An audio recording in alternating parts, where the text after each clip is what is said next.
屏幕前各位小股男小草，欢迎回到玩木会。今天与大家一同来分享的是由好龙谷出品的1:35科学复原模型远古见证系列 AW006 见棱齿象。这次的模型配色呢分为两款，一款是深棕色配色，一个是灰黑色配色。接下来呢，我们来看看实物的表现。先简单认识一下见棱齿象，它是更新世非常具有代表性的嵌齿象科物种。最标志的特征呢，就是上下两对修长的獠牙，下颌延伸出下门齿，和上门齿呢配合曲石灌木、草本植物，和现代大象呢只有一对上下牙的结构完全不同。首先呢，来看一下这套模型的一个动态设计啊。设计师呢这一次是把行走的状态的生物力学完整的做进模具里，一侧前腿向前踏出，另一侧后腿蹬地，腿部的这个肌肉呢因为行走产生的自然隆起和收缩，脚掌落地的位置呢有轻微的形变，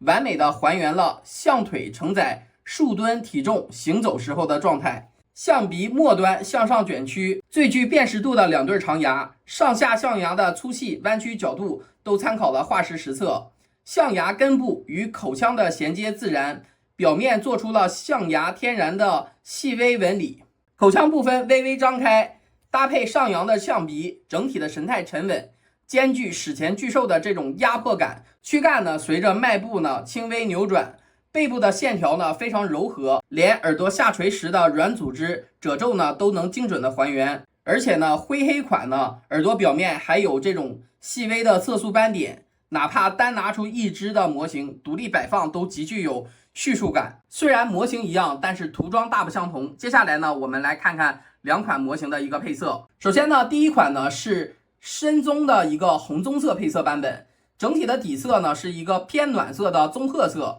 皮肤褶皱凹陷处呢是加了深红棕色的一个阴影，高光的位置呢是偏浅的一个土棕色，耳朵内侧脖颈处呢是增加了偏红的肤色过渡，象牙呢是偏暖的米黄色，适合还原栖息在暖温带的阔叶林、红土林地的个体。再来看一下第二支经典的灰黑色版本，底色呢为冷调的炭灰色，褶皱的缝隙运用到深灰，耳朵边缘分布了细碎的灰黑色雀斑，腹部四肢内侧呢加入了浅灰色的肤色过渡，象牙呢是偏冷的米白质感。整个配色呢是参考了现代非洲象的皮肤色彩，适配稀疏的草原、开阔荒凉的场景。我们并排摆放呢就能直观感受差异。暖棕色的温润厚重适配密林潮湿的环境，冷灰色的冷峻硬朗适配干燥的草原。相同的行走姿态，仅仅是依靠涂装的调整，